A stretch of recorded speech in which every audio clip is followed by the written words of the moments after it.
Silent Night, eh? Again? Yes, again. Because I really wanted to do this carol justice.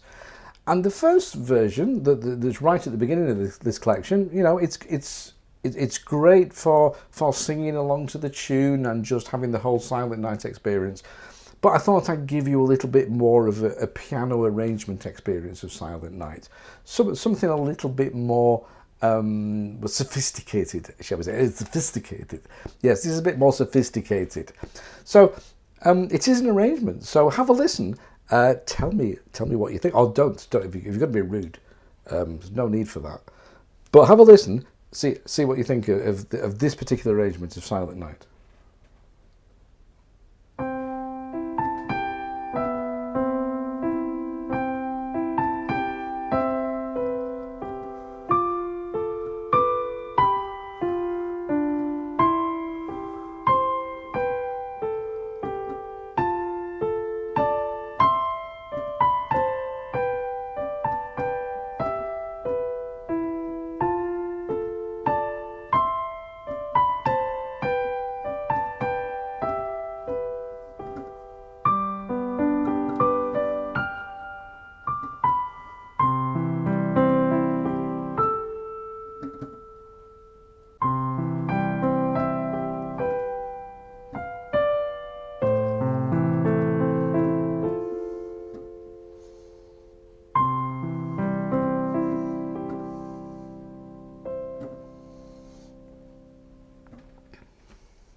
There you go.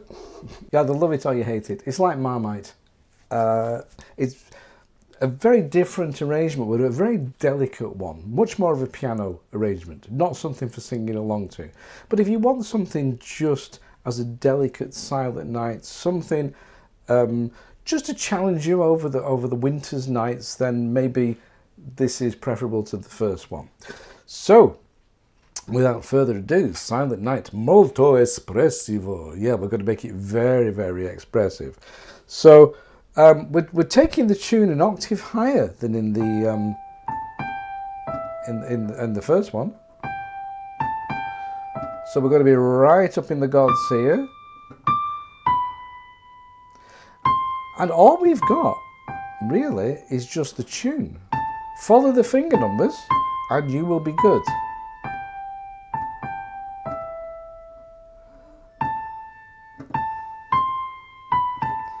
When you get to these higher ones coming up now, when we get to these higher ledger lines, we're not used to playing on high ledger lines, and sometimes we have to take a moment just to work out what the notes are. So if you need to work the notes out, of course, then you do that, but you might even just want to write in the D and the top F. And even the E, because we're right up here. Look where we are. It's, you know, I'm getting seasick. I'm getting a bit queasy from looking down. Heights, not seasick. Heights, you know, like that film where you know the one where she's stuck at the top of the tower, and it's The Fall. It's called, on Netflix. I can heartily recommend it. If you would like your heart to be somewhere in your throat, go watch Fall. And you just feel like you're this high. You really do get a sense of height. So you need to write those notes out. Then there's no harm in just writing letter names in, as long as you're not doing it for every note. You can always rub them out later. You'll notice that right at the end, I actually decided to play a top C. And usually what I do when I do these courses and these collections is I arrange the music, and then I do the teaching, and I realise all the things I've done wrong with the arrangement, and so I kind of go back and I rejig the arrangement after I've taught it and put that on the screen. So, you know, it's a little bit of a trade secret there. But in this case, what I wanted to demonstrate, I'm not going to change that top C to a higher C. And the reason I'm not going to do it is just to demonstrate that it's an arrangement and you can do what you like with it.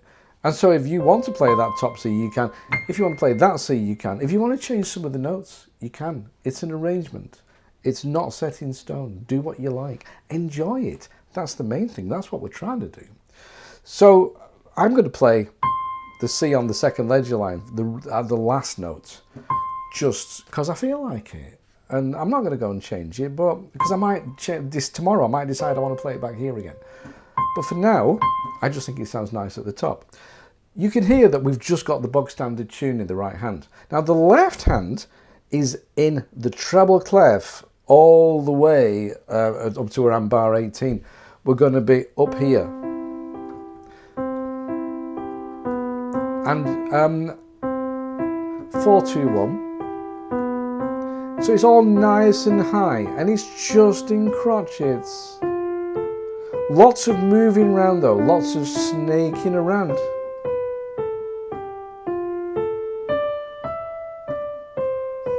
But if you follow the finger numbers, then you're not going to go far wrong. Even though we're moving around the keyboard, the main thing is that we follow the finger numbers, we use the finger numbers as our roadmap so we don't get lost, even starting on the 4, to allow us to play 5 on the B.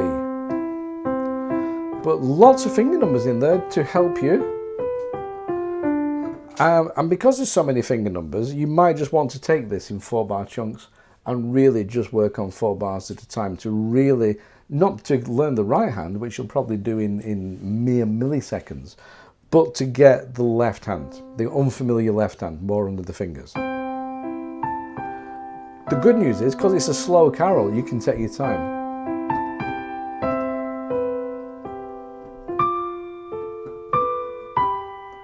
So go nice and slowly. And then do the same thing with the next section. It's all up here.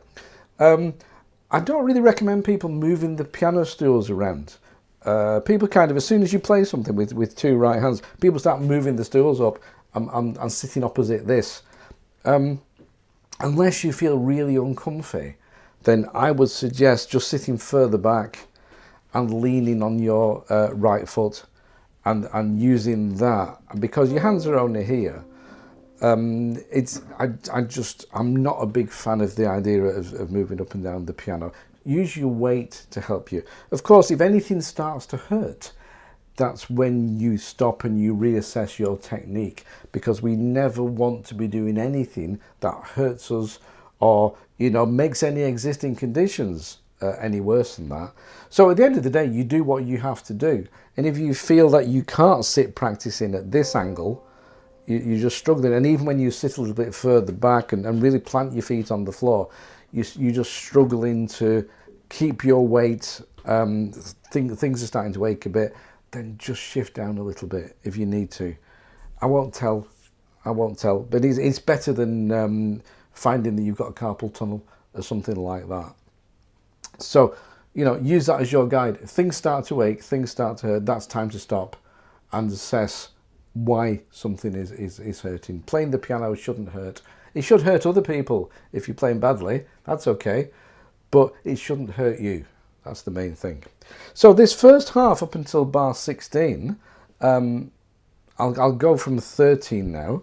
So again, it's really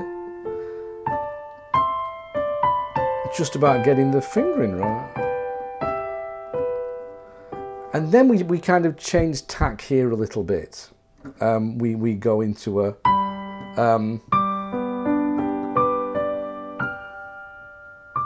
so we're into a more of an arpeggio thing. And then into the bass clef.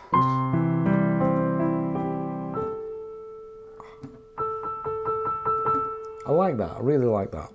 It's the little moments.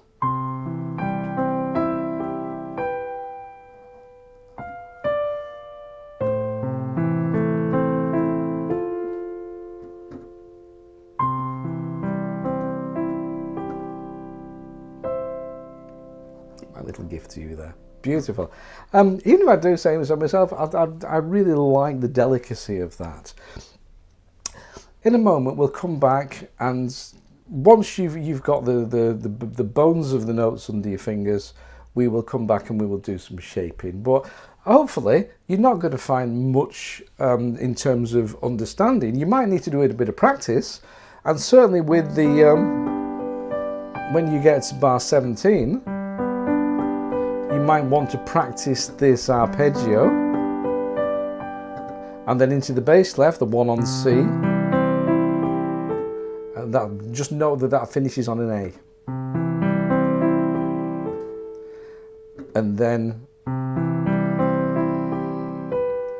the one on the next arpeggio, bar 21, finishes on a B. So those are quite high notes on the bass clef ledger lines there.